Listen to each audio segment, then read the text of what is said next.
In ancient Sparta, love was never private, it was state property. Marriage wasn't about desire, but duty. The elders chose who would breed, pairing the strongest men with the healthiest women. Beauty had no meaning except as proof of strength. Every child was born not to a mother, but to a nation. When a Spartan baby cried for the first time, it wasn't greeted with joy, it was taken to the council of elders.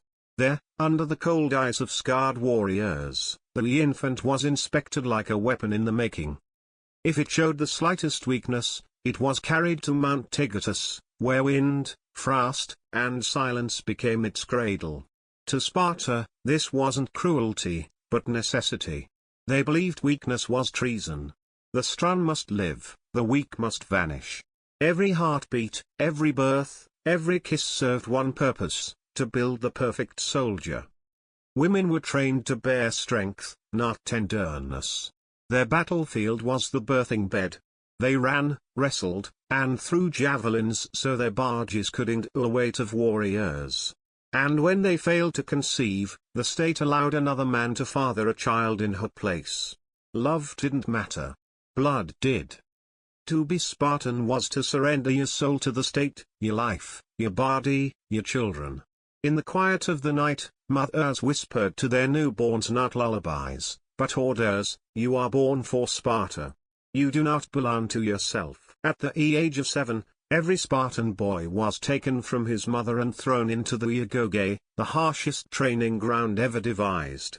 There were no toys, no comfort, no warmth. He slept on reeds he tore with his hands, wearing a single tunic through heat and frost. Hunger was constant, pain was teacher, silence was law. To survive, he had to steal, not for greed, but for skill.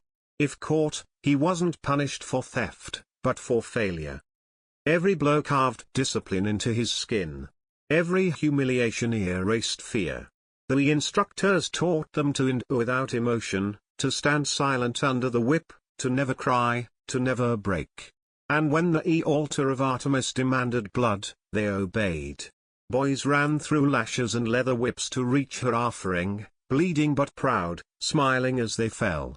It was not about victory, it was about silence in agony. By the end of the agoge, compassion was gone.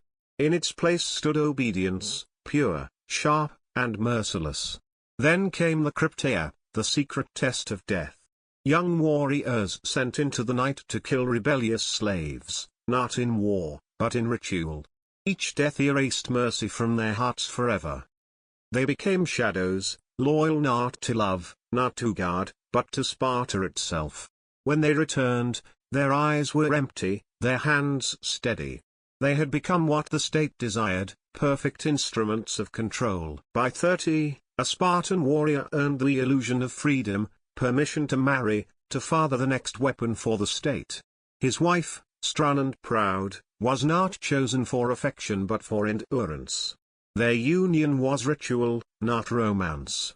He came to her in darkness, left before dawn. Their love was hidden, their duty eternal, to breed perfection. Spartan women were no victims. They were the steel behind the sword, trained to rule estates, manage farms, and raise sons who feared no pain. They told their children, "Return with your shield, or on it." Their pride was not in life, but in sacrifice. For centuries, this machine of flesh and iron ruled Greece. But perfection carries its own poison. The weak were discarded, the flawed, erased. Each generation became smaller, narrower, more brittle. Every death on the battlefield was not just a loss of life, but of lineage. Sparta, obsessed with purity, had destroyed its own future. When new empires rose, Sparta's army, unbending, unchanging, could no longer adapt. They had trained soldiers, but not thinkers. Their discipline became their cage, their pride their downfall. At sunset, the last Spartan stood on the mountain ridge, watching his city burn. His armor cracked, his cloak torn, his eyes hollow. Beside him, a woman held a broken shield close to her chest. Neither spoke. There was nothing left to fight for. The war machine had perfected strength, but forgotten humanity. And in the silence that followed, even the gods looked away.